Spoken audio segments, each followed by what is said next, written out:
तीसरी colligative property है 3rd number, depression of freezing point. Depression of freezing point, depression का मतलब घटना कि फ्रीजिंग पॉइंट है जोड़ा वो घट जाते, जिवें आपां पहलां कीता सी एलीवेशन ऑफ बॉइलिंग पॉइंट, मतलब बॉइलिंग पॉइंट है जोड़ा वो वध जाता है नॉन वोलेटाइल सॉल्यूट पाउण नाल, तो जोड़ा फ्रीजिंग पॉइंट है वो घट जाता है। ठीक है, इन पढ़ांगे। सब तो पहलां सानूं की पता होना चाहिए बेटे, फ्रीजिंग पॉइंट की हुंदा है। फ्रीजिंग पॉइंट किहनूं कहने आपां? Freezing point is the temperature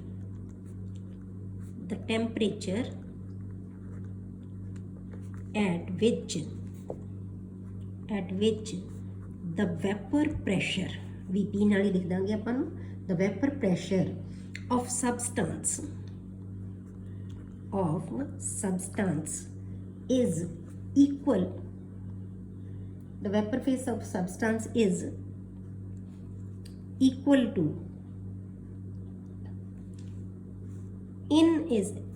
the vapor pressure of substance in its liquid phase is equal to its vapor pressure in the solid form, in the solid phase। मतलब की है कि किसी भी सबसटेंस दी दे लिक्विड फेज ते उहदे सॉलिड फेज दा जिहड़ा वैपर प्रैशर है वो की हो जाए, सेम हो जाए। जिस टैंपरेचर के उत्ते प्रैशर है दोनों का, लिक्विड फॉर्म का तो सॉलिड फॉर्म का सेम हो जाए, उन्होंने आपां की कहने उहदा फ्रीजिंग पॉइंट। ठीक है, तो आपां बेटे पढ़िया सी कि जे आपां किसी सॉल्वेंट दे विच, किसी सॉल्वेंट दे विच आपां नॉन वोलेटाइल सॉल्यूट ऐड कर दिंदे आ। ठीक है, जो आपां किसी सॉल्वेंट च कोई भी आपां सॉल्वेंट लैंदे आ, उहदे विच आपां नॉन वोलेटाइल सॉल्यूट है जिहड़ा ऐड करते हैं, तो वह जिहड़ा वैपर प्रैशर है वो की हो जाता है, डिक्रीज हो जाता है। ये आप पढ़िया हुआ है। ठीक है, तो वैपर प्रैशर डिक्रीज हो जाता है। This decrease in vapour pressure और द लोअरिंग, या कह लो this lowering of vapour pressure, जिहड़ा ये वैपर प्रैशर घटेगा नॉन वोलेटाइल सॉल्यूट ऐड करन दे नाल, this lowering of vapour pressure causes, ਇਹਦੇ ਨਾਲ ਕੀ ਹੈ, this causes lowering of the boiling point, this vapor pressure causes the lowering of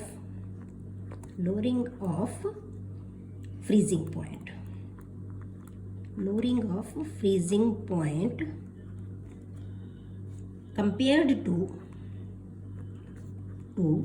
that of pure solvent।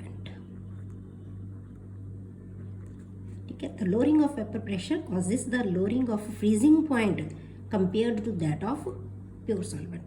मतलब कि सोल्यूशन का जिहड़ा फ्रीजिंग पॉइंट है वो प्योर सॉल्वेंट के कंपैरेटिवली घट जाएगा। क्लीयर हो गया? हुण इसे चीज़ को आपां जे ग्राफिकली रिप्रजेंट करिए, जिवें आपां एलीवेशन इन बॉइलिंग पॉइंट दिखाया सी, तो आपां जे आपां ग्राफ बनाइए बेटे इहदे विच, तां की है, इस पासे आपां लवांगे वाई एक्सिस ते वैपर प्रैशर, तो इस पासे आप ले लिया टैंपरेचर। क्लीयर? ग्राफ प्लॉट करते हैं आप, तो ग्राफ अपने को की होंगे बेटे, हुण आपां जिवें जिवें टैंपरेचर वधाउने आ तो वैपर प्रैशर बढ़ता जाता है। इत्थे आपां बनाउने आ कि सपोज करो आ तुहाडे कोले एक सॉलिड दा ग्राफ है कि जिवें जिवें आ सॉलिड फेज है, कल्ला असीं इत्थे सॉलिड लवांगे। क्लीयर हो गया? ये इहदा सॉलिड है, किहदा? प्योर, ये सॉलिड है। हुण आपां लैंदे आ जिवें आपां उहदे च एलीवेशन इन बॉइलिंग पॉइंट च भी बनाया सी आपां ग्राफ, कि इत्थे तुहाडे कोले आ ग्राफ आउंदा है जिहड़ा सोल्यूशन दा है। आपां इदां दा ही ग्राफ बनाया सी कि वैपर प्रैशर दे टैंपरेचर दे बधण नाल वैपर प्रैशर वधी जांदा है, जिथे जाके 1 एटमोसफेयर के बराबर हो गया सी, वो की सी उहदा बॉइलिंग पॉइंट।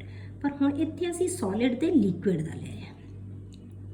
ये वैपर प्रैशर दा बेटे ग्राफ किहदा है? सॉलिड फेज च। ये किहड़े फेज च है? लिक्विड फेज च। जिस पॉइंट ते ये दोनों मिलते हैं, जिथे वैपर प्रैशर ये लिक्विड का तो ये सॉलिड का, जिथे दोनों मिल गए उस टैंपरेचर को आपां की कह देंगे बेटे? TF not. ठीक है, TF नॉट हो गया जिथे आके ये दोनों मिलणगे। क्लीयर हो गया। ਹੁਣ ਆਪਾਂ ਦੂਸਰਾ ਪੜ੍ਹਿਆ ਸੀ ਕਿ ਜਦੋਂ ਆਪਾਂ ਨॉन ਵੋਲਾਟਾਈਲ ਸੋਲਿਊਟ ਐਡ ਕਰ ਦਿੰਦੇ ਆ ਕਿਸੇ ਵੀ ਉਹਦੇ ਵਿੱਚ ਤਾਂ ਆਪਾਂ ਕਿਹਾ ਵੈਪਰ ਪ੍ਰੈਸ਼ਰ ਘਟ ਜਾਂਦਾ ਹੈ। ਤਾਂ ਇਹਦਾ ਮਤਲਬ ਕੀ ਹੈ ਕਿ ਹੁਣ ਅਸੀਂ ਇਸ ਪਿਓਰ ਸੋਲਿਡ ਸੀ ਜਿਹੜਾ ਸਾਡੇ ਕੋਲੇ ਉਹਦੇ ਵਿੱਚ ਆਪਾਂ ਸਬਸਟੈਂਸ ਸੀ ਜਿਹੜੀ ਉਹਦੇ ਵਿੱਚ ਆਪਾਂ ਹੁਣ ਕੀ ਕਰਾਂਗੇ, ਆਪਾਂ ਉਹਦੇ ਵਿੱਚ ਇੱਕ ਨॉन ਵੋਲਾਟਾਈਲ ਸੋਲਿਊਟ ਐਡ ਕਰਤਾ। ਜਦੋਂ ਅਸੀਂ ਐਡ ਕਰਾਂਗੇ ਬੇਟੇ ਤਾਂ ਜਿਹੜਾ ਇਹ ਵਾਲਾ ਗ੍ਰਾਫ ਹੈ, ਇਹ ਕੁਛ ਗ੍ਰਾਫ ਹੈ ਜਿਹੜਾ ਉਹ ਇੱਦਾਂ ਦਾ ਆ ਜਾਏਗਾ। ਸੇਮ ਉਵੇਂ ਗ੍ਰਾਫ ਲਵਾਂਗੇ ਜਿਵੇਂ ਐਲੀਵੇਸ਼ਨ ਪੁਆਇੰਟ, ਮਤਲਬ ਸਾਰੇ ਟੈਂਪਰੇਚਰਸ ਦੇ ਉੱਤੇ ਦਾ ਜਿਹੜਾ ਹਰੇਕ ਟੈਂਪਰੇਚਰ ਦੇ ਉੱਤੇ ਇਹਦਾ ਜਿਹੜਾ ਆਪਾਂ ਕਹਿ ਲਓ ਪ੍ਰੈਸ਼ਰ ਹੈ, ਵੈਪਰ ਪ੍ਰੈਸ਼ਰ ਹੈ, ਉਹ ਡਿਕਰੀਜ਼ ਹੁੰਦਾ ਜਾਏਗਾ, ਘਟਦਾ ਜਾਏਗਾ। ਇਹਦੇ ਨਾਲ ਘਟਦਾ ਹੀ ਘਟਦਾ ਵੈਪਰ ਪ੍ਰੈਸ਼ਰ, ਹਰੇਕ ਟੈਂਪਰੇਚਰ 'ਤੇ ਘਟੇਗਾ। ਤਾਂ ਹੁਣ ਇਹ ਸੋਲਿਡ ਫੇਜ਼ ਦੇ ਨਾਲ ਇਹ ਇੱਥੇ ਆ ਕੇ ਮਿਲ ਰਿਹਾ ਹੈ। ਇਹ ਕਿਹਦਾ ਹੈ? ਸੋਲਿਊਸ਼ਨ ਦਾ। ਇਹ ਸੋਲਿਊਸ਼ਨ ਦਾ ਇਹ ਉਹਦਾ ਸੋਲਿਡ ਫਾਰਮ ਦੇ ਵਿੱਚ ਹੈ, ਇਹ ਉਹਦਾ ਲਿਕੁਇਡ ਫਾਰਮ ਦੇ ਵਿੱਚ ਹੈ। ਇਹ ਪਿਓਰ ਦਾ ਸੀ ਸੋਲਿਡ ਫਾਰਮ ਤੇ ਲਿਕੁਇਡ ਫਾਰਮ, ਇਹ ਕਿਹਦਾ? ਸੋਲਿਊਸ਼ਨ ਦਾ। ਇਹ ਲਿਕੁਇਡ ਫਾਰਮ 'ਚ ਹੈ, ਇਹ ਸੋਲਿਡ ਫਾਰਮ 'ਚ ਹੈ। ਠੀਕ ਹੈ, ਇਹ ਕਿਹੜੀ ਫਾਰਮ ਹੈ ਇਹਦੀ? Solid form. ਕਿਹਦੀ ਹੈ? ਸੋਲਿਊਸ਼ਨ ਦੀ, ਨਾ sorry liquid form. Liquid form solution ਦੀ, ਇਹ ਸੋਲਿਡ ਫਾਰਮ ਹੈ। ਹੁਣ ਇੱਥੇ ਆ ਕੇ ਮਿਲਿਆ ਇਹ ਜਿਹੜਾ ਹੈਗਾ ਵੈਪਰ ਪ੍ਰੈਸ਼ਰ ਜਾਂ ਟੈਂਪਰੇਚਰ, ਜਿਸ ਤੇ ਵੈਪਰ ਪ੍ਰੈਸ਼ਰ ਕਿਹਦੇ ਬਰਾਬਰ ਹੋ ਗਿਆ? ਸੋਲਿਡ ਫੇਜ਼ ਦੇ ਬਰਾਬਰ ਹੋ ਗਿਆ। ਇਹਨੂੰ ਆਪਾਂ ਕੀ ਲਿਖ ਦਾਂਗੇ ਬੇਟੇ? TF। ਇਹ TF ਕੀ ਹੈ? Freezing point temperature of pure substance. ਇਹ ਕਿਹਦਾ ਹੈ? ਫਰੀਜ਼ਿੰਗ ਪੁਆਇੰਟ ਟੈਂਪਰੇਚਰ ਆਫ ਦਾ ਸੋਲਿਊਸ਼ਨ ਜਦੋਂ ਅਸੀਂ ਨਾਨ ਵੋਲਾਟਾਈਲ ਸੋਲਿਊਟ ਐਡ ਕਰਦਾ। ਹੁਣ ਧਿਆਨ ਕਰੋ ਇੱਥੇ ਬੇਟੇ ਕਿ ਆ ਜਿਹੜਾ ਟੈਂਪਰੇਚਰ ਹੈ ਇਹ ਕੀ ਹੋਇਆ? ਡਿਕਰੀਜ਼ ਹੋਇਆ ਹੈ। ਪਹਿਲਾਂ ਨਾਲੋਂ ਘੱਟ ਟੈਂਪਰੇਚਰ ਦੇ ਉੱਤੇ ਹੀ ਇਹ ਫਰੀਜ਼ ਹੋ ਜਾਏਗੀ ਚੀਜ਼, ਉਸ ਤੋਂ ਘੱਟ ਟੈਂਪਰੇਚਰ 'ਤੇ ਫਰੀਜ਼ ਹੋਏਗੀ ਜਿੰਨੇ ਟੈਂਪਰੇਚਰ 'ਤੇ ਪਹਿਲਾਂ ਹੋ ਰਹੀ ਸੀ। ਅਤੇ ਇਹਨੂੰ ਆਪਾਂ ਜਿਹੜੀ ਚੇਂਜ ਹੈ ਇਹਨੂੰ ਕਾਹਦੇ ਨਾਲ ਲਿਖਦੇ ਹਾਂ ਬੇਟੇ? ਡੈਲਟਾ TF ਦੇ ਨਾਲ। ਠੀਕ ਹੈ, ਚੇਂਜ ਹੈ ਜਿਹੜੀ ਉਹ ਕੀ ਹੈ? Delta TF। ਹੁਣ ਆਪਾਂ ਜੇ ਟਰਮਸ ਲਿਖੀਏ ਤਾਂ ਆਪਾਂ ਜੇ TF ਨॉट ਲਿਖਾਂਗੇ, ਇਹ ਕੀ ਹੈ ਬੇਟੇ? ਫਰੀਜ਼ਿੰਗ ਪੁਆਇੰਟ ਆਫ ਜਾਂ freezing point temperature of pure ਸੋਲਵੈਂਟ। ਠੀਕ ਹੈ, TF ਆਪਾਂ ਲਿਖਾਂਗੇ, ਇਹ ਤਾਂ ਕੀ ਹੈ? ਫਰੀਜ਼ਿੰਗ ਪੁਆਇੰਟ ਆਫ ਸੋਲਿਊਸ਼ਨ ਜਦੋਂ ਅਸੀਂ ਨਾਨ ਵੋਲਾਟਾਈਲ ਸੋਲਿਊਟ ਐਡ ਕਰਤਾ ਉਹਦੇ ਵਿੱਚ। ਕਲੀਅਰ ਹੋ ਗਿਆ। ਹੁਣ ਆਪਾਂ ਲੈ ਲਿਆ ਡੈਲਟਾ TF। ਡੈਲਟਾ TF ਹੈ ਜਿਹੜਾ, ਉਹਨੂੰ ਆਪਾਂ ਕੀ ਕਵਾਂਗੇ? ਜ਼ਿਆਦਾ ਟੈਂਪਰੇਚਰ ਕਿਹਦਾ ਹੈ? TF ਨॉट ਦਾ, ਮਾਈਨਸ ਘੱਟ ਟੈਂਪਰੇਚਰ ਕਿਹਦਾ? TF ਦਾ। ਇਹ ਕੀ ਆ ਜਾਏਗਾ? Delta TF। ਇਸ ਡੈਲਟਾ TF ਨੂੰ ਅਸੀਂ ਕੀ ਕਹਿੰਦੇ ਆ? Depression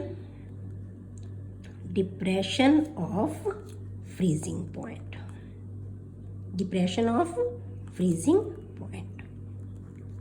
delta TF is depression of freezing point. ਜਿਵੇਂ ਆਪਾਂ ਡੈਲਟਾ TB ਕੱਢਿਆ ਸੀ, ਉਹਦੇ 'ਚ ਆਪਾਂ ਨੇ ਜ਼ਿਆਦਾ ਟੈਂਪਰੇਚਰ ਕਿਹਦਾ ਸੀ ਬੇਟੇ? ਸੋਲਿਊਸ਼ਨ ਦਾ। ਤਾਂ TB ਮਾਈਨਸ TB ਨॉट ਕੀਤਾ ਸੀ। ਹੁਣ ਇੱਥੇ ਜ਼ਿਆਦਾ ਟੈਂਪਰੇਚਰ ਕਿਹਦਾ? TF ਦਾ। TF nought minus TF, depression of freezing point. Clear ਹੋ ਗਿਆ। ਹੁਣ ਆਪਾਂ ਬੇਟੇ ਕੀ ਕਰਨਾ ਹੈ ਕਿ ਜੇ ਆਪਾਂ ਜਿਵੇਂ ਐਲੀਵੇਸ਼ਨ ਐਂਡ ਬੋਇਲਿੰਗ ਪੁਆਇੰਟ ਦੇ ਵਿੱਚ ਕੱਢਿਆ ਸੀ, ਆਪਾਂ ਕਿਹਾ ਸੀ ਕਿ ਐਕਸਪੈਰੀਮੈਂਟਲੀ ਪ੍ਰੂਵਡ ਹੈ ਇਹ ਕਿ elevation and boiling point is directly proportional to molality of ਦਾ ਸੋਲਿਊਸ਼ਨ।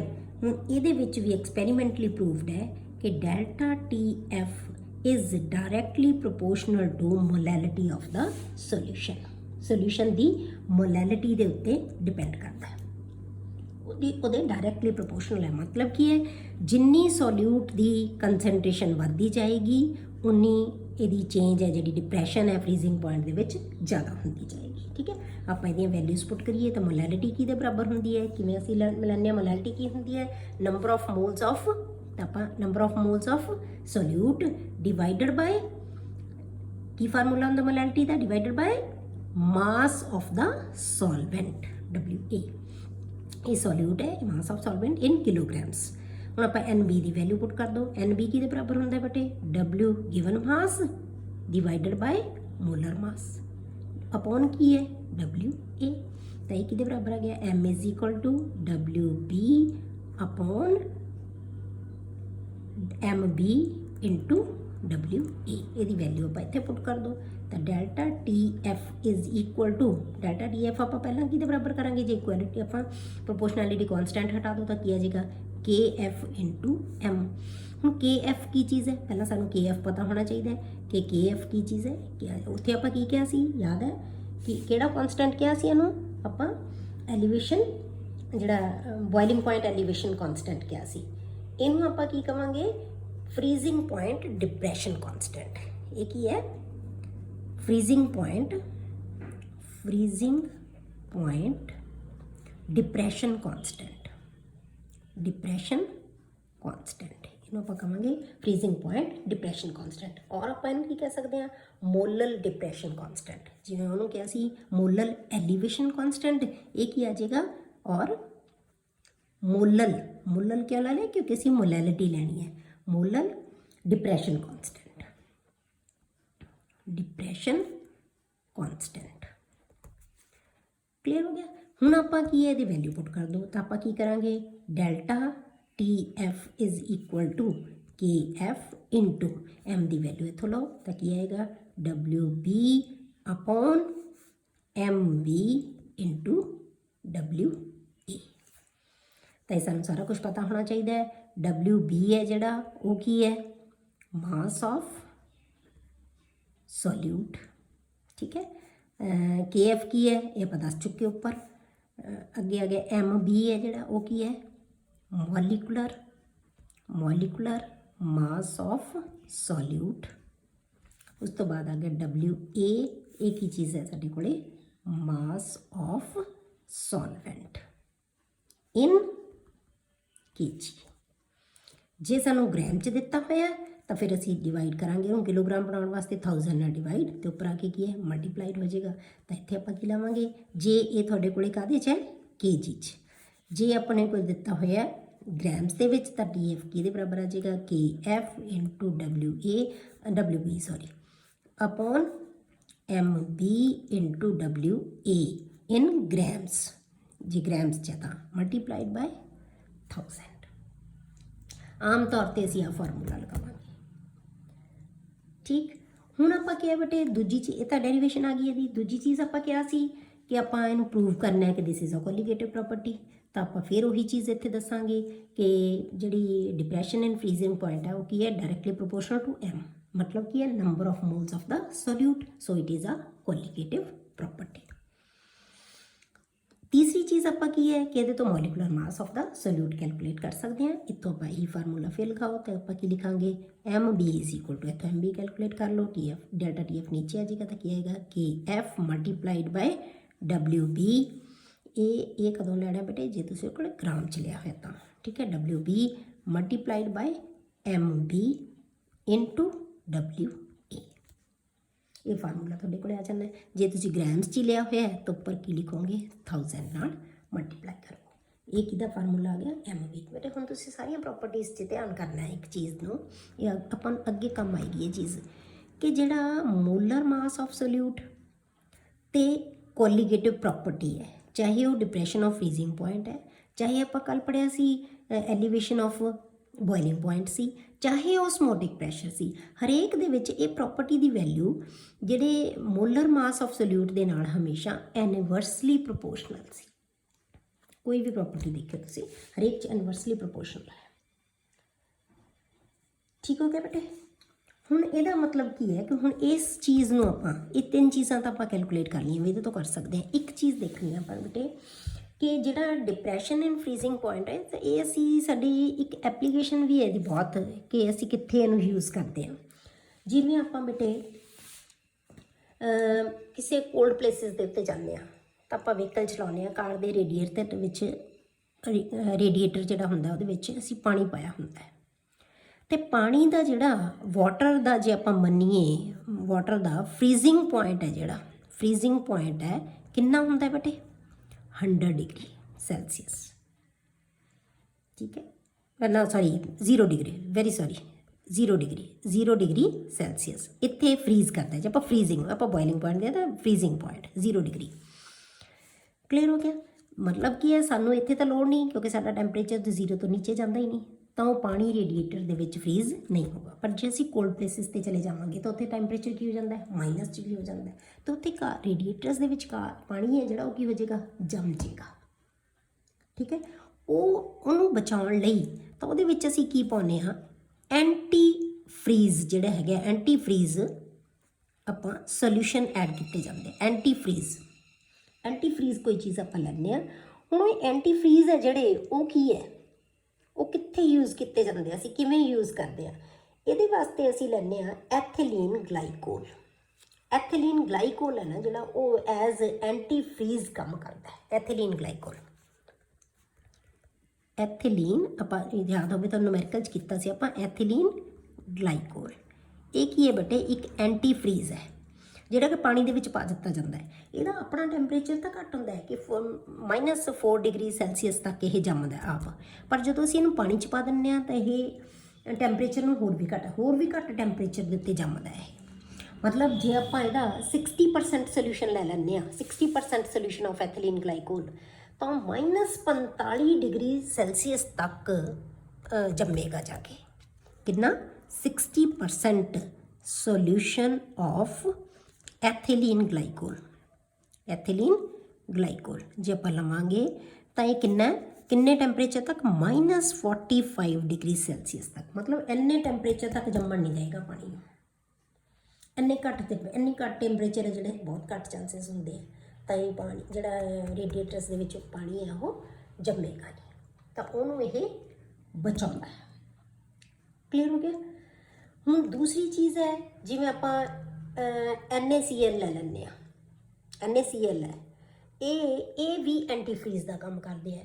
ਹੁਣ ਜਿਵੇਂ ਰੋਡਸ ਦੇ ਉੱਤੇ, ਬਹੁਤ ਠੰਡੀ ਪਲੇਸਿਸ ਦੇ ਰੋਡਸ ਦੇ ਉੱਪਰ ਕੀ ਹੈ, ਬਰਫ਼ ਜੰਮ ਜਾਂਦੀ ਹੈ, ਤਾਂ ਉਹਨੂੰ ਸਾਫ਼ ਕਰਨ ਲਈ NaCl ਨੂੰ ਯੂਜ਼ ਕੀਤਾ ਜਾਂਦਾ ਹੈ ਕਿ NaCl ਹੈ ਜਿਹੜਾ, ਉਹ ਵੀ ਬਰਫ਼ ਦੇ ਟੈਂਪਰੇਚਰ ਨੂੰ ਕੀ ਕਰ ਦਿੰਦਾ ਹੈ, ਘੱਟ ਕਰ ਦਿੰਦਾ ਹੈ। ਕਲੀਅਰ। ਤਾਂ ਜਦੋਂ ਵੀ ਆਪਾਂ ਕੋਈ ਮਤਲਬ ਆਪਾਂ ਸੋਲਿਊਟ ਐਡ ਕਰ ਦਿੰਦੇ ਹਾਂ ਕਿਸੇ ਸੋਲਿਊਸ਼ਨ ਦੇ ਵਿੱਚ ਨਾਨ ਵੋਲਾਟਾਈਲ, ਤਾਂ ਉਹਦੇ ਵੈਪਰ ਪ੍ਰੈਸ਼ਰ ਨੂੰ ਘਟਾ ਦਿੰਦਾ ਹੈ, ਜਿਹਦੇ ਵੈਪਰ ਪ੍ਰੈਸ਼ਰ ਘਟਣ ਕਰਕੇ ਉਹੀ ਲੋਅਰਿੰਗ ਆਫ ਵੈਪਰ ਪ੍ਰੈਸ਼ਰ ਹੈ ਨਾ ਜਿਹੜਾ, ਕਿਉਂਕਿ ਘੱਟ ਟੈਂਪਰੇਚਰ ਦੇ ਵੈਪਰ ਪ੍ਰੈਸ਼ਰ ਹੈ ਜਿਹੜਾ ਸੋਲਿਡ ਫਾਰਮ ਦੇ ਨਾਲ ਆ ਜਾਏਗਾ, ਤਾਂ ਉਸੇ ਕਰਕੇ ਉਹਦਾ ਜਿਹੜਾ ਫਰੀਜ਼ਿੰਗ ਪੁਆਇੰਟ ਹੈ ਉਹ ਮਤਲਬ ਇਸ ਚੀਜ਼ ਨੂੰ ਆਪਾਂ ਯਾਦ ਰੱਖਣਾ ਹੈ ਕਿ ਪਹਿਲਾਂ ਤਾਂ ਇੰਨੇ ਟੈਂਪਰੇਚਰ 'ਤੇ ਜਾ ਕੇ ਸੋਲਿਡ ਦਾ ਅਤੇ ਲਿਕੁਇਡ ਦਾ ਸੇਮ ਹੁੰਦਾ ਸੀ, ਇਹਨੇ ਉਸ ਤੋਂ ਘੱਟ ਟੈਂਪਰੇਚਰ ਦੇ ਉੱਤੇ ਸੇਮ ਕਰਤਾ, ਮਤਲਬ ਕਿ ਨੈਗੇਟਿਵ ਇੱਧਰ ਨੂੰ ਟੈਂਪਰੇਚਰ ਘਟਦਾ ਜਾਏਗਾ ਜਦੋਂ ਅਸੀਂ ਨਾਨ ਵੋਲਾਟਾਈਲ ਸੋਲਿਊਟ ਉਹਦੇ ਵਿੱਚ ਐਡ ਕਰ ਦਾਂਗੇ। ਠੀਕ। ਹੁਣ ਆਪਾਂ ਬੇਟੇ ਦਾ ਇੱਕ ਨੂਮੈਰੀਕਲ ਕਰਦੇ ਹਾਂ।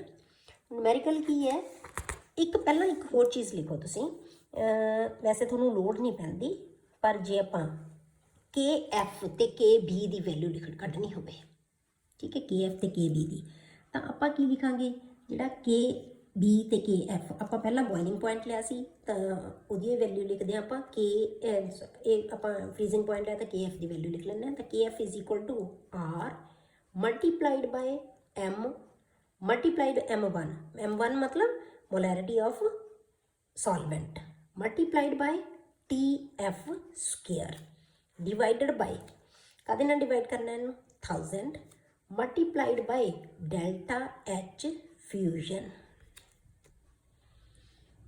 ਇਹ ਫਾਰਮੂਲਾ ਯਾਦ ਰੱਖਣਾ, ਅਦਰਵਾਈਜ਼ ਸਾਨੂੰ ਕਦੇ ਲੋੜ ਨਹੀਂ ਹੁੰਦੀ ਇਹਨੂੰ ਕੈਲਕੂਲੇਟ ਕਰਨ ਦੀ। ਸਾਨੂੰ ਹਮੇਸ਼ਾ KF ਦੀ ਵੈਲਿਊ, ਮੈਂ ਤੁਹਾਨੂੰ ਕੀ ਦੱਸਿਆ ਸੀ ਕਿ ਇਹ ਅਲੱਗ-ਅਲੱਗ ਸੋਲਵੈਂਟ ਦੀ ਡਿਪੈਂਡਸ ਅਪੋਨ ਦਾ ਨੇਚਰ ਆਫ ਦਾ ਸੋਲਵੈਂਟ। ਇਹ ਸੋਲਵੈਂਟ ਦੀ ਨੇਚਰ 'ਤੇ ਡਿਪੈਂਡ ਕਰਦੀ ਹੈ, ਕਿਉਂਕਿ ਉਹਦੀ ਮੋਲੈਰਿਟੀ ਲੈਣੀ ਆਪਾਂ। ਸੋਲਵੈਂਟ ਦੀ ਮੋਲੈਰਿਟੀ 'ਤੇ ਦੇਖੋ ਤੁਸੀਂ ਕਿੰਨੀ ਕੰਸਨਟ੍ਰੇਸ਼ਨ ਲਈ ਹੈ ਆਪਾਂ। R ਕੀ ਹੈ, ਕੌਨਸਟੈਂਟ ਹੈ। ਗੈਸ ਕੌਨਸਟੈਂਟ। TF ਕੀ ਹੈ, ਕੌਨਸਟੈਂਟ ਹੈ। ਫਰੀਜ਼ਿੰਗ ਪੁਆਇੰਟ ਟੈਂਪਰੇਚਰ ਤਾਂ ਕੌਨਸਟੈਂਟ ਹੀ ਹੁੰਦਾ ਹੈ, ਇਹ ਕੌਨਸਟੈਂਟ ਹੈ। ਇਹ ਕੀ ਹੈ, ਡੈਲਟਾ H ਫਿਊਜ਼ਨ। ਇਹ ਫਿਊਜ਼ਨ ਦੀ ਕੀ ਹੈ, ਜਦੋਂ ਅਸੀਂ ਕਿਸੇ ਚੀਜ਼ ਨੂੰ ਪਿਘਲਾਉਂਦੇ ਹਾਂ, ਡੈਲਟਾ H ਫਿਊਜ਼ਨ ਕੀ ਹੁੰਦੀ ਹੈ, ਆਪਾਂ ਕੀਤੀਆਂ ਹੋਈਆਂ ਇੰਥੈਲਪੀ ਆਫ ਫਿਊਜ਼ਨ, ਇੰਥੈਲਪੀ ਆਫ ਵੈਪੋਰਾਈਜੇਸ਼ਨ ਪੜ੍ਹਿਆ ਨਾ ਆਪਾਂ, ਇਹ ਇੰਥੈਲਪੀ ਆਫ ਫਿਊਜ਼ਨ ਹੈ। ਕਿਸੇ ਚੀਜ਼ ਨੂੰ ਆਪਾਂ 1 ਮੋਲ ਸਬਸਟੈਂਸ ਨੂੰ ਜਦੋਂ ਆਪਾਂ ਉਹਦੀ ਸੋਲਿਡ ਫਾਰਮ ਤੋਂ ਲਿਕੁਇਡ ਫਾਰਮ 'ਚ ਲੈ ਕੇ ਆਉਂਦੇ ਹਾਂ ਤਾਂ ਜਿੰਨੀ ਇੰਥੈਲਪੀ ਚੇਂਜ ਹੁੰਦੀ ਹੈ ਉਹਨੂੰ ਅਸੀਂ ਇੰਥੈਲਪੀ ਆਫ ਫਿਊਜ਼ਨ ਕਹਿੰਦੇ ਹਾਂ। ਇਹ ਸਾਰੀਆਂ ਟਰਮਸ ਤੁਸੀਂ ਲਿਖ ਲੈਣੀਆਂ ਕਿ R is gas constant, M1 is molarity of the solvent, TF is freezing point and delta H is enthalpy of fusion। ਇਸੇ ਤਰ੍ਹਾਂ ਅਸੀਂ KB ਦੀ ਵੈਲਿਊ ਵੀ ਲਿਖ ਸਕਦੇ ਹਾਂ ਬੇਟੇ। KB ਹੈ ਸੇਮ ਆਏਗਾ ਤਾਂ R into M1 into TB ਦਾ ਸਕੁਅਰ। ਹੁਣ ਇੱਥੇ TB ਲੈਣਾ।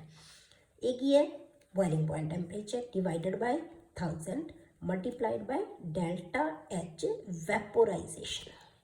ਇੱਥੇ ਆਪਾਂ ਫਿਊਜ਼ਨ ਲਿਆ, ਇੱਥੇ ਵੈਪੋਰਾਈਜ਼। ਜਦੋਂ ਮਤਲਬ ਕੀ ਹੈ, ਇੰਥੈਲਪੀ ਆਫ ਵੈਪੋਰਾਈਜ਼ੇਸ਼ਨ ਕਿਹਨੂੰ ਕਹਿੰਦੇ ਆਪਾਂ, enthalpy change when a substance is converted from its liquid form to gaseous form ਉਦੋਂ ਜਿੰਨੀ ਇੰਥੈਲਪੀ ਚੇਂਜ ਹੁੰਦੀ ਹੈ ਇੰਥੈਲਪੀ ਆਫ ਵੈਪੋਰਾਈਜੇਸ਼ਨ मतलब कि ਇਹਦੀ ਸੋਲਵੈਂਟ ਦੀ ਕਿਹਦੇ ਤੇ ਡਿਪੈਂਡ ਕਰੇਗੀ depends upon या on the nature of the solvent ਇਹ solvent ਦੀ nature ਤੇ ਡਿਪੈਂਡ ਕਰ ਇਹ ਜਿਹੜੀ ਵੈਲਿਊ ਹੈ solvent ਨਾਲ ਰਿਲੇਟਡ ਹੈ ठीक ਇਹ ਬਸ ਇਹਨੂੰ ਯਾਦ ਕਰਨਾ ਪਏਗੀ ਹੈ ਬਹੁਤ ਰੇਅਰ ਤੁਹਾਨੂੰ ਇਹ ਲੋੜ ਪਏਗੀ ਸਾਨੂੰ ਹਮੇਸ਼ਾ ਵੈਲਿਊ ਹੈ ਜਿਹੜੀ KF ਜਾਂ KB ਦੀ ਹਮੇਸ਼ਾ ਗਿਵਨ ਹੁੰਦੀ ਹੈ ਸਾਨੂੰ ਕੈਲਕੂਲੇਟ ਕਰਨ ਦੀ ਲੋੜ ਨਹੀਂ ਪੈਂਦੀ ਹੁਣ ਆਪਾਂ ਕਰਦੇ ਹਾਂ ਬੇਟੇ ਇਸ ਪ੍ਰੋਪਰਟੀ ਦੇ ਨਾਲ ਰਿਲੇਟਡ ਨੂਮੈਰੀਕਲ ਲਿਖੋ ਤੁਸੀਂ ਕੀ ਨੂਮੈਰੀਕਲ ਹੈ क्वेश्चन है ਤੁਹਾਡੇ ਲਈ 45 ग्राम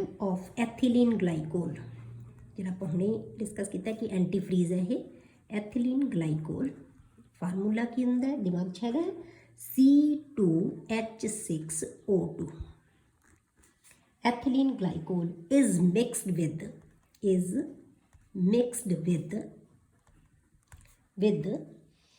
600 ग्राम of water 600 gram of water 600 ग्राम पानी ਦੇ ਵਿੱਚ ਆਪਾਂ ਮਿਲਾਇਆ 45 ग्राम एथिलीन ग्लाइकोल कैलकुलेट नंबर 1 पहली चीज़ आप की कैलकुलेट करनी है the freezing point depression the freezing point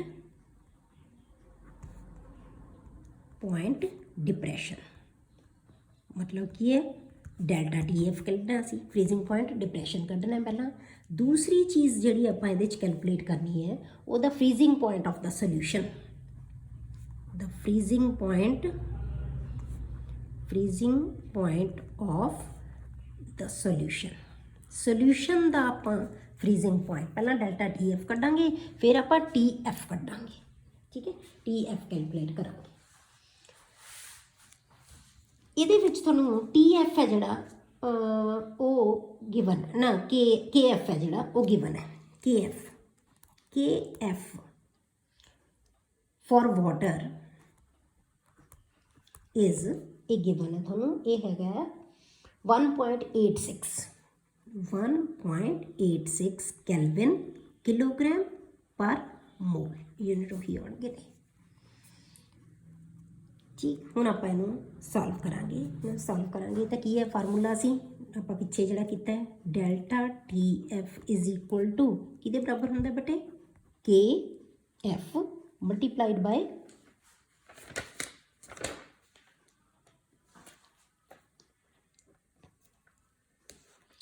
KF is equal to KF into M ये फार्मूला ही आपां लगावांगे हुण आपां M ਦੀ ਵੈਲਿਊਜ਼ ਪੁੱਟ ਕਰ ਦਾਂਗੇ ਤਾਂ M ਦੀ ਵੈਲਿਊਜ਼ ਪੁੱਟ ਕਰਨ ਤੋਂ ਆਪਾਂ ਫਾਰਮੂਲਾ ਉਹੀ ਯੂਜ਼ ਕਰਿਆ ਕਰਾਂਗੇ ਯਾਦ ਹੀ ਰੱਖ ਲਓ ਉਹਨੂੰ ਨਹੀਂ ਤਾਂ ਬਸ M ਦੀ ਯਾਦ ਰੱਖਣ ਦੀ ਵੀ ਲੋੜ ਨਹੀਂ ਮੋਲੈਰਿਟੀ ਦੀ ਵੈਲਿਊਜ਼ ਪੁੱਟ ਕਰ ਦਿਓ ਤਾਂ ਕੀ ਆ ਜਾਣਾ ਤੁਹਾਡੇ ਕੋਲੇ KF ਇੰਟੂ WB ਅਪੋਨ ਕੀ ਆ ਜਾਣਾ MB ਇੰਟੂ WE ਹੁਣ ਆਪਾਂ ਦੇਖਾਂਗੇ ਵੀ ਸਾਨੂੰ 1000 ਲਾਉਣ ਦੀ ਲੋੜ ਹੈ ਕਿੰਨੀ ਮਲਟੀਪਲਾਈ ਕਰਨ ਦੀ ਲੋੜ ਹੈ ਆਪਾਂ ਗਿਵਨ ਦੇਖੋ ਕੀ ਕੁਛ ਹੈ ਸਾਡੇ ਕੋਲੇ पहला देखो KF गिवन है yes KF is equal to कितना दिता हुआ सानू 1.86 उस तो बाद आ जाओ थोड़ी को WB गिवन है 45 ग्राम्स उस तो बाद आ जाओ MB की है molecular mass of the solute की है एथिलीन ग्लाइकोल ये मासेस आप कैलकुलेट कर लो तो कितना आएगा जो आप इन्होंने जोड़ांगे 12 multiplied by 2 plus 6 plus 16 multiplied by 2 in masses में जोड़ते हैं तो कितना आ जाता बेटे 62 आप पहला भी कैलकुलेट किया सी तो ये आ गया 62 ग्राम्स मॉलिकुलर मास है तो फार्मूला गिवन है इतों आप कैलकुलेट कर एटॉमिक मासिस में जोड़ लाँगे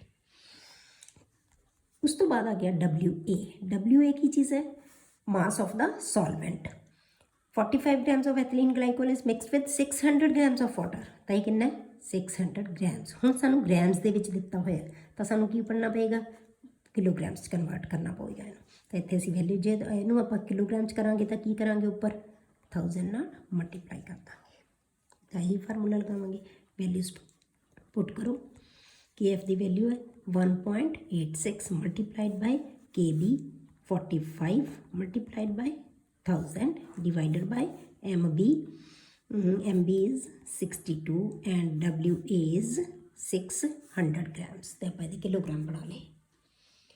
ਇਹ ਜਦੋਂ ਸੋਲਵ ਕਰਾਂਗੇ ਨਾ ਬੇਟੇ, ਇਹ ਤੁਹਾਡੇ ਕੋਲ ਜਿਹੜੀ ਵੈਲਿਊ ਹੈ ਉਹ ਕਿੰਨੀ ਆ ਜਾਂਦੀ ਹੈ 2.2 ਕੈਲਵਿਨ। 2.2 ਕੈਲਵਿਨ, ਠੀਕ ਹੈ। ਹੁਣ ਆਪਾਂ ਕੀ ਹੈ, ਇਹ ਤੁਹਾਡੇ ਕੋਲ ਕਿਹਦੀ ਵੈਲਿਊ ਆ ਗਈ ਬੇਟੇ, ਡੈਲਟਾ TF। ਇਹ ਤੁਹਾਡੇ ਕੋਲ ਪਹਿਲੇ ਕੁਐਸਚਨ ਦਾ ਆਨਸਰ ਆ ਗਿਆ, ਇਹ ਸੋਲਵ ਕਰ ਲਿਆ ਆਪਾਂ। ਤਾਂ ਡਿਪਰੈਸ਼ਨ, ਫਰੀਜ਼ਿੰਗ ਪੁਆਇੰਟ ਡਿਪਰੈਸ਼ਨ ਕਿੰਨਾ ਆ ਗਿਆ 2.2 ਕੈਲਵਿਨ। ਹੁਣ ਆਪਾਂ ਕੀ ਕੈਲਕੂਲੇਟ ਕਰਨਾ ਹੈ, ਫਰੀਜ਼ਿੰਗ ਪੁਆਇੰਟ ਆਫ ਦਾ ਸੋਲਿਊਸ਼ਨ। ਹੁਣ ਇੱਥੋਂ ਅਸੀਂ ਫਾਰਮੂਲਾ ਡੈਲਟਾ TF ਕਿਹਦੇ ਬਰਾਬਰ ਹੁੰਦਾ ਬੱਚੇ, ਕਿਹਦੇ ਬਰਾਬਰ ਆਪਾਂ ਕੱਢਿਆ ਸੀ, ਕਿਹਦਾ ਟੈਂਪਰੇਚਰ ਜ਼ਿਆਦਾ ਹੁੰਦਾ ਹੈ, ਪਿਓਰ ਦਾ, TF0 ਮਾਈਨਸ TF। ਵੈਲਿਊਜ਼ ਪੁੱਟ ਕਰੋ, ਆਪਾਂ ਕੱਢਣਾ ਕਿਹਦਾ ਸੋਲਿਊਸ਼ਨ ਦਾ, ਤਾਂ TF ਇਜ਼ ਇਕੁਅਲ ਟੂ ਕਿਹਦੇ ਬਰਾਬਰ ਆ ਜਾਏਗਾ, ਇੱਧਰ ਜਾ ਕੇ ਪਲੱਸ ਹੋ ਜਾਏਗਾ। ਤਾਂ ਆਪਾਂ ਕੀ ਕਰਾਂਗੇ TF0 ਮਾਈਨਸ ਡੈਲਟਾ TF, ਠੀਕ ਹੈ। ਵੈਲਿਊਜ਼ ਪੁੱਟ ਕਰ ਦਿਓ। TF ਕੀ ਚੀਜ਼ ਹੈ ਬੇਟੇ, TF0 ਕਿੰਨਾ ਹੈ, ਇਹ ਤੁਹਾਨੂੰ ਪਤਾ ਹੋਣਾ ਚਾਹੀਦਾ ਹੈ। ਵਾਟਰ ਦਾ ਫਰੀਜ਼ਿੰਗ ਪੁਆਇੰਟ ਟੈਂਪਰੇਚਰ ਕਿੰਨਾ ਹੁੰਦਾ ਹੈ, ਇਹਨੂੰ ਯਾਦ ਰੱਖਣਾ ਹੈ, ਕਿੰਨਾ ਹੁੰਦਾ ਹੈ 273.15 ਕੈਲਵਿਨ, 0 ਡਿਗਰੀ, ਜਿਹਨੂੰ ਆਪਾਂ 0 ਡਿਗਰੀ ਸੈਲਸੀਅਸ ਕਹਿੰਦੇ ਹਾਂ।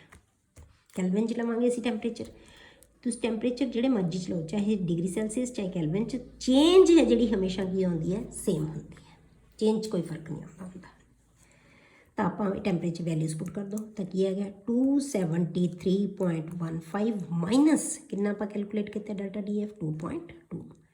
ਇਹਨੂੰ ਜਦੋਂ ਆਪਾਂ ਸੋਲਵ ਕਰਾਂਗੇ ਤਾਂ ਇਹ ਤੁਹਾਡੇ ਕੋਲ ਕਿੰਨਾ ਆ ਜਾਣਾ ਹੈ, ਵੈਲਿਊ ਕਿੰਨੀ ਆਉਂਦੀ ਹੈ, ਇਹ ਆ ਜਾਏਗਾ 270.95 ਕੈਲਵਿਨ। ਇਹ ਤੁਹਾਡੇ ਦੂਸਰੇ ਕੁਐਸਚਨ ਦਾ ਆਨਸਰ ਆ ਗਿਆ, ਦੂਸਰੇ ਜਿਹੜਾ ਪਾਰਟ ਸੀ ਉਹਦਾ ਆਨਸਰ ਆ ਗਿਆ। ਇਹ ਆ ਗਿਆ ਤੁਹਾਡੇ ਕੋਲੇ ਡਿਪਰੈਸ਼ਨ ਇਨ ਫਰੀਜ਼ਿੰਗ ਪੁਆਇੰਟ, ਇਹ ਆ ਗਿਆ ਫਰੀਜ਼ਿੰਗ ਪੁਆਇੰਟ ਟੈਂਪਰੇਚਰ ਆਫ ਦਾ ਸੋਲਿਊਸ਼ਨ, ਸੋਲਿਊਸ਼ਨ ਦਾ ਫਰੀਜ਼ਿੰਗ ਪੁਆਇੰਟ। ਅਗਲਾ ਨੂਮੈਰੀਕਲ ਕਰੋ, ਜਿਹਨੂੰ ਬੇਟੇ ਤੁਸੀਂ ਆਪ ਸੋਲਵ ਕਰੋਗੇ, ਇਹ ਤੁਹਾਡੇ ਲਈ, ਆਪਣੇ ਲਈ।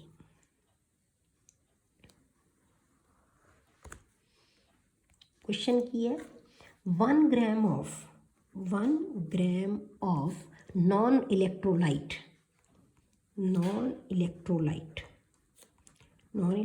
की ਹੁੰਦਾ ਜਿਹੜਾ ਟੁੱਟਦਾ ਨਹੀਂ, ਮੋਲੀਕੂਲਰ ਫਾਰਮ 'ਚ ਰਹਿੰਦਾ, non electrolyte solute dissolved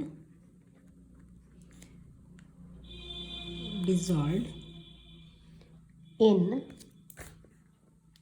50 grams of benzene, 50 gram of benzene,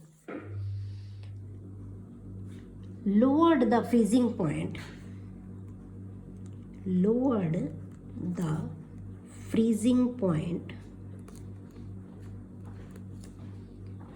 of benzene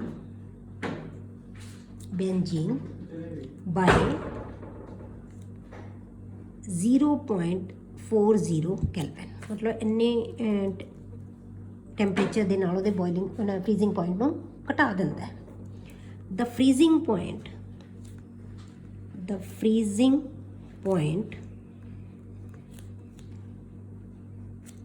depression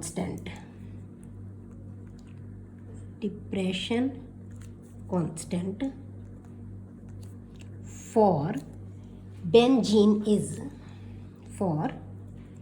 benzene is कितना है 5.2 केल्विन किलोग्राम पर मोल। मतलब की है KF की वैल्यू बेंजीन की दी हुई है थोड़ा ये फाइंड molecular mass of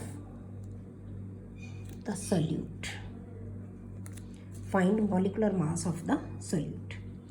ਹੁਣ ਇਹਦੇ ਵਿੱਚ ਤੁਸੀਂ ਦੇਖਣੀ ਹੈ ਵੀ ਕੀ ਚੀਜ਼ਾਂ ਤੁਹਾਨੂੰ ਗਿਵਨ ਹੈ। ਨॉन ਇਲੈਕਟ੍ਰੋਲਾਈਟ ਦਾ ਮਤਲਬ ਸੋਲਿਊਟ ਦਾ ਤੁਹਾਨੂੰ ਮਾਸ WB ਦਿੱਤਾ ਹੋਇਆ ਹੈ। 50 ਗ੍ਰਾਮਸ ਬੈਂਜੀਨ ਦਾ ਮਤਲਬ ਕੀ ਹੈ WA ਦਿੱਤਾ ਹੋਇਆ ਹੈ। ਟੈਂਪਰੇਚਰ ਕਿੰਨਾ ਲੋਅਰ ਕਰਦਾ ਹੈ डेल्टा T, ਇੰਨਾ ਲੋਅਰ ਕਰ ਦਿੰਦਾ ਹੈ। ਮਤਲਬ ਕੀ ਹੈ डेल्टा TF ਗਿਵਨ ਹੈ ਤੁਹਾਨੂੰ। ਉਸ ਤੋਂ ਬਾਅਦ ਆ ਜੋ ਜਿਹੜਾ KF ਹੈ ਜਿਹੜਾ ਉਹ ਵੀ ਗਿਵਨ ਹੈ। ਤੁਸੀਂ ਕੀ ਕੈਲਕੂਲੇਟ ਕਰੋਗੇ, ਇੱਥੋਂ ਆਹ ਫਾਰਮੂਲਾ ਲਗਾਓਗੇ ਤਾਂ ਤੁਸੀਂ ਕੀ ਕੈਲਕੂਲੇਟ ਕਰ ਲਓਗੇ, MD ਕੈਲਕੂਲੇਟ ਕਰੋਗੇ। ਠੀਕ ਹੈ, ਤੁਸੀਂ ਸੋਲਵ ਕਰਿਓ ਤੇ ਆਨਸਰ ਮੈਨੂੰ ਦੱਸਿਓ ਕਿੰਨਾ ਆਉਂਦਾ ਹੈ।